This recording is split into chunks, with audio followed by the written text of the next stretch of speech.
প্রিয় ভিউয়ার্স, আশা করি ভালো আছেন। আজ আমি ব্রঙ্কস থেকে উজান পার্কে যাচ্ছি একটি ইফতার মাহফিলে। পথিমধ্যে একটি বিরাট কবরস্থান অতিক্রম করছি, যেটা আপনাদেরকে দেখাতে চাই। এই কবরস্থানের জায়গার পরিমাণ 225 একর, প্রায় 91 হেক্টর জমি। এটি লম্বায় 1.5 মাইল।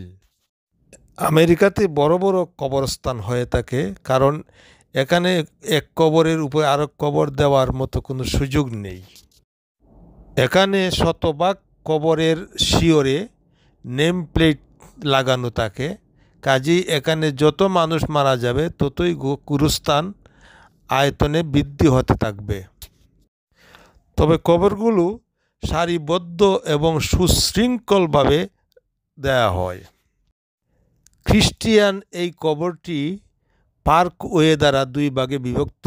একদিকে ব্রুকলিন আর অন্যদিকে জামাইকা, এর মধ্যেখানে এই কবরস্থানটি অবস্থিত। এটির নাম হলো সাইপ্রেস হিলস ন্যাশনাল সিমেটারি।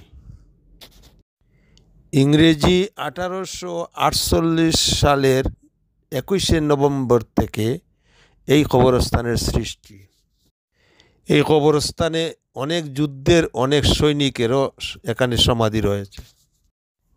আমেরিকার কবরস্থানের বিশেষত্ব হলো বিরাট এলাকা আর লক্ষ লক্ষ বা কোটি মানুষের স্মৃতিস্তম্ভ। কবরস্থানের মেইন ফটক হইল এটি। আরও অন্যান্য দিক দিয়ে প্রবেশদ্বার রয়েছে, তো এটি হল সবচেয়ে বড় প্রবেশদ্বার। কোনো কোনো কবরস্থানে মুসলিমদের জন্য পৃথক ব্যবস্থা রাখা হয়েছে, তবে $7-8,000 বিনিময়ে কবরের জায়গা কিনে তারপরে দাফন করতে হয়।